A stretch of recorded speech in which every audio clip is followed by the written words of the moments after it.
You're listening to the Chatter Squadron Weekly News Roundup. Listen every Tuesday to stay current on the latest Star Wars news. Hello, and welcome to the Weekly News Roundup. I am Mike Calhoun, joined by my trusty co-hosts, Johnny Trowbridge and Tyler Bucks. Good evening, Mike. Happy to be here, as always. So happy to hear it. Gentlemen, let's get into this news. First story that we have for you today, and for the listener, is 2 park rides at Disneyland and Disney World have been announced, and their names are Smuggler's Run and Star Wars Rise of the Resistance.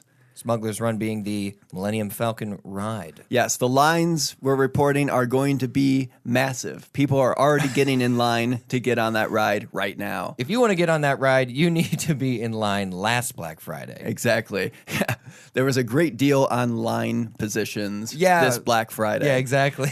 But they did release 2 videos showing some amazing art of being inside of a First Order ship.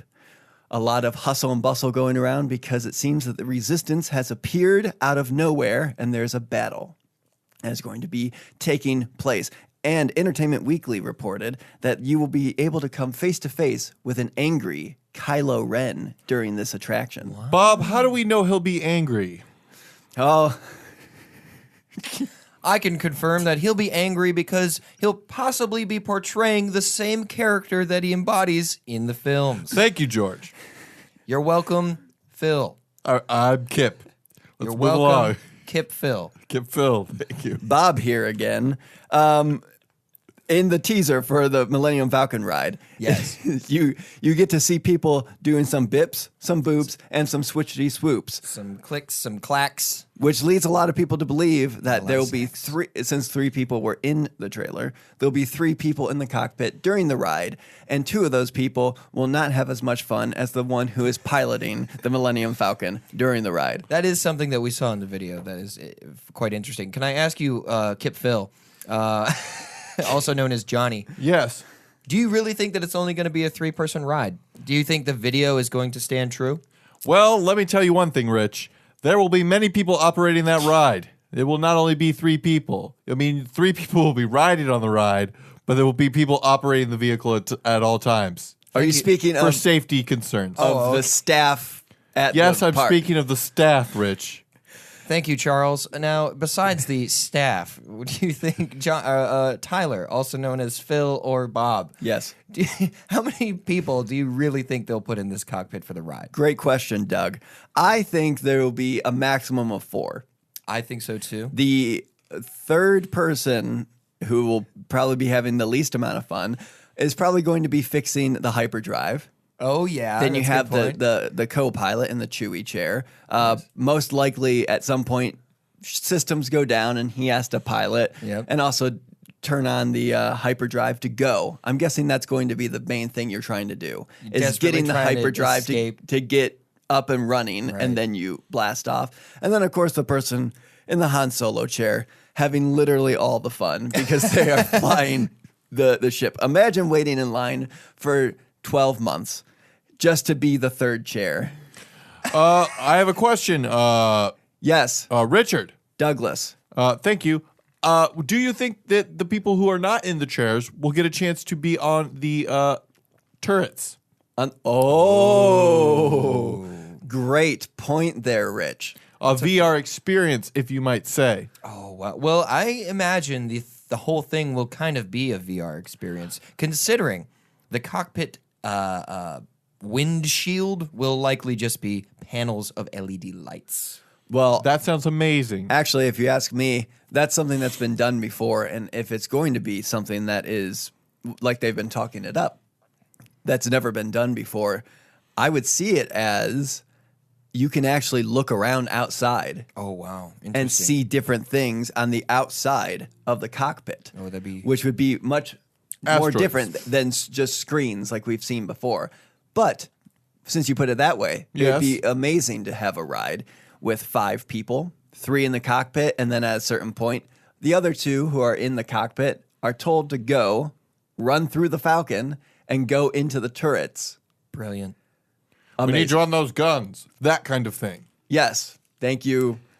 Thank you. Thank you. Patrick. No, thank you. Let's move on. You're welcome. Moving on to the next story, we have Obi-Wan Kenobi, that is, has now been released as a playable character in Battlefront 2. That he has. And I must tell you, I've bought the game recently, and I beat the campaign in 5 hours, and it was a good campaign. Little short. But I'm excited to add this character to the roster. Have you played as many heroes already in your short time playing the game?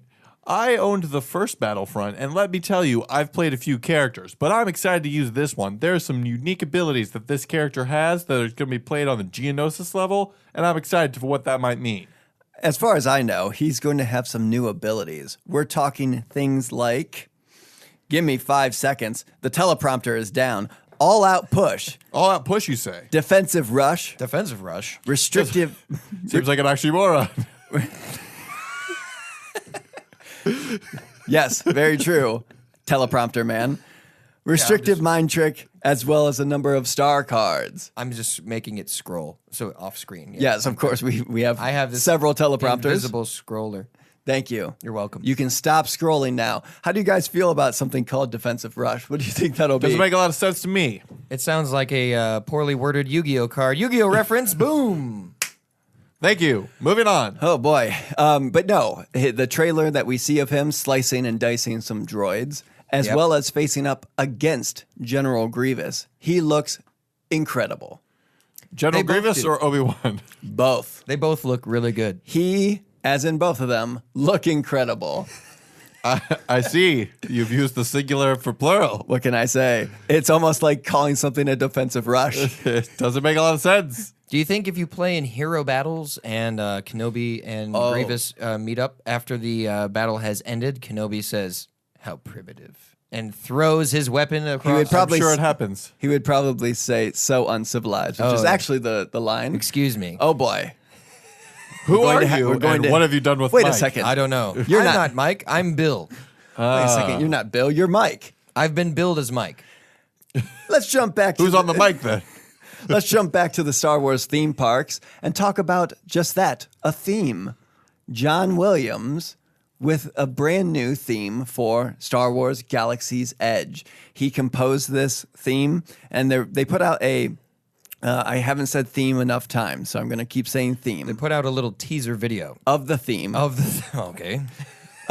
He brought it back. George Lucas was not a part of it, and neither was John Williams, who I was trying to think of. How did you guys feel about the song? The song was good. I thought it was short and to the point. I think if we put a 2-minute song on a loop throughout the entire park, it will drive no one to insanity. Nobody. I actually don't think that that's what they'll do, but it'll be a welcome theme used at the gateway, I'm sure.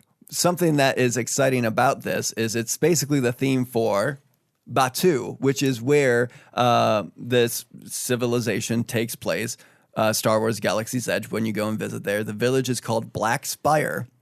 And apparently, this makes an appearance in a book that we have yet to read, Timothy Zahn's Thrawn Alliances. So there's a little teaser in there for Galaxy's Edge. Something I'm disappointed in myself for not having read yet. However, it's an expensive book. Well, it's not expensive. It's not cheap, and it's also very difficult to get at the library. This just in, I'm also disappointed that you have yet to read that book. This just sorry. in, I'm pretty okay with it. Wow, that is some... Let's move on. Breaking news. I don't know how to feel about either of these two's feelings. Thank you. Speaking of news and feelings, I would like to toss it over to my two co-hosts here to give us a past cast on this week in Star Wars history. Thank you. Thank you, Pat. Now, this week in Star Wars history, we begin over here in the November 19th region on a Monday in which Adam Driver was born on 1983, November 19th. Wow, that's an old man. Quite old. He's so old that he's old enough to play the character Kylo Ren in the movies Star Wars. Basically an old man, is what I say. Some could say Old Ben. Old Ben Kenobi. You sure? Keep on going with that past cast, guys. I got you right here. On November 21st, 1983, the classical creatures Return of the Jedi aired on CBS. It's a documentary on the making of Star Wars Episode 6, Return of the Jedi. Behind-the-scenes footage is interspersed with clips and information from classic monster movies. Ooh, chilly. A lot of people should know this, but many classic monster movie props and costumes were used, peppered throughout the galaxy in the original trilogy. How interesting, sir. Thank you. If we were to look a little bit further back in time, on November 22nd, 1944, on a Thursday, actor Paul Brook was born. He was the one who played Malakili. That would be the owner of Jabba's Rancor, the one who sobs when the Rancor is killed. I better wear a jacket then. Yes. I'd say that gentleman was might have been an emotional day that day as well. Might have been a little him. emotional. He probably should have worn a shirt. You're right. I don't think he was wearing a shirt the day of his birth either. Nope, Bill. probably not. All right, back to you, Jim. Thank you guys so much. Wow. And that was great. I can't wait to buy sunglasses to watch out for that glare of Adam Driver's birth. Yeah, don't forget your umbrella either. The umbrella? Sure. Here's a Pez dispenser. Finally, ladies and gentlemen, we have our other story. The top story today, because it's most likely the most important. And the most interesting as well. Carrie Fisher is being talked about a lot in terms of leading up to Star Wars Episode 9. We're all wondering how she's going to be used, what's going to happen when she's on the screen. And apparently, Adam Driver, no, not Adam Driver, Oscar Isaac. Here we go. I have Adam Driver on the brain. He just got birthed. He's allowed to be. Oscar Isaac spoke on this matter. When it came to a interview he had with the Daily Beast, he said the story deals with that quite a bit when he was asked about Carrie Fisher and Leia's role. It's a strange thing to be on the set and be speaking of Leia and having Carrie not be around. There's definitely some pain in that. Sad to hear, however, inevitable. True. I'm happy to hear that JJ and company are handling it with grace. However, what can we expect from a star of a huge movie franchise to say about the way they're handling something? We would hope they were handling it beautifully and not poorly. We would hope they wouldn't be like, oh, we don't care. Right. So Carrie, that is Carrie who? something we did speak about off camera and off microphone was how worried we are for that realization in the final installment of this trilogy. What are your thoughts? I'm hoping it's just she went off into space and they never knew where she went. That would actually be a very graceful way. It would, but of course there'd be people that would have issues with that. True. They'd be wondering, is she going to find Rey's parents? That's where she's hanging She's out. going to find the identity of Snoke. Oh. Boy. All the mysteries that people need solved. Oscar Isaac also said that when he was talking about the new story, that it deals with the amazing character that Carrie created in a very beautiful way. Plus, the reality of working with the writer-director of The Force Awakens has proven helpful in a remarkably looser way. So he speaks on being directed by JJ again. Gotcha. Since everything just feels way looser and people aren't taking it quite as seriously, he said, I think that energy is going to translate really great on the movie screen. I think he's totally right about the movie set feeling more relaxed. Maybe not I'm not going to say compared to the other two, but just relaxed in general because he and John Boyega have reportedly become good friends from their time on set together, which implies that they have a lot of scenes together in the third film, which I'm okay with. I'm also okay with it. Good. Thank you. Thank you, Phil. Thank you. And I know John Boyega and Daisy Ridley are also very good friends Excellent. on and off screen. How do you know? Talk to them. Yeah. You talked to them. I hung out with them the other week. Oh, yeah? What's his phone number? 336 555 Yep, there it is. 550 672 Oh, yep. I think we've gone. 2029. There we go. Okay. All right. 2029. We're gonna- Adam Driver was born again. In 2029, Adam Driver. November 19th. I know that. So it is. I know that we posed a question to the Star Wars Hub. If people were going to try and make it to Star Wars Galaxy's Edge, Zane Paul says, yes! Robbie Alley says, alert the cast members to prepare for my arrival. Ooh. Very good. We should double our efforts. Tommy Poig says, I'll be there opening day. Opening day. Wow. He designed it. Oh, Corey, but here's another one. Corey Day says, waiting until 2021. Oh, interesting. That's interesting. Probably so they can drink. He's gonna buy it. He's gonna save up his money, his pennies. and I'm just- actually buying this theme park. I'm going to change little things about The pool area, the pool area. the Millennium Falcon area. Millennium Falcon. I'm gonna make it take off. Whoa.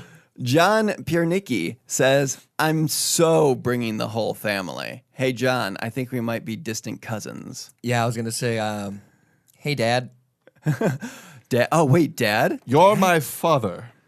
Please take me. Oh, boy. Going back to one of our news stories, Christopher Radonovic says, as long as I don't have to pay EA for any loot boxes, sign me up. Now, while you're there, I'm not saying you won't be able to loot some boxes. I will just say that that's probably illegal and thievery. Yes, life is not a video game, despite the common belief. Here's another funny thing. I guess you could then pay for something that came in a box, loot said box after payment was received, and then you would indeed be looting a box and you'd have a loot box. I thought the whole point of looting was that it was not yours. That's a fair point. Or you could just put your address for loot boxes, the actual thing, to the people next door to you and just go steal it from their front. So you're a it'd be loot box. A loot box. You're and if looting there it. was an instrument within, Oh, it'd be a loot box. a loot box. Carry on, Tyler. David Allen Keevy Jr. says, my lady and I are already planning on it. Excellent. David, have you ever looted a loot box? Let us know. And I'll end with this one. Steven DeNova says, hells yeah, does an Ewok poop in the woods? I imagine they have to. I would imagine that's the only course. Believe it or not, they don't. Oh, They actually go to a different planet just to go to the Ewok bathroom. poop planet. The annual trip. Exactly. It's a migration. 1 year deal. That's why they're so pudgy. They're actually much smaller. Do they call it the Great Number 2? Yes. You know, Oh yeah, I'm familiar. It- I watched their show. they were holding it until their golden god came. Yep. And they all released it. That's why it was called the Second Coming. Oh. Well, thank you everyone for joining us in the weekly news roundup this week. I've been Mike Calhoun, joined by Tyler Bucks and Johnny Trowbridge. Thank and you. You're welcome for this news. Thank you. We're doomed.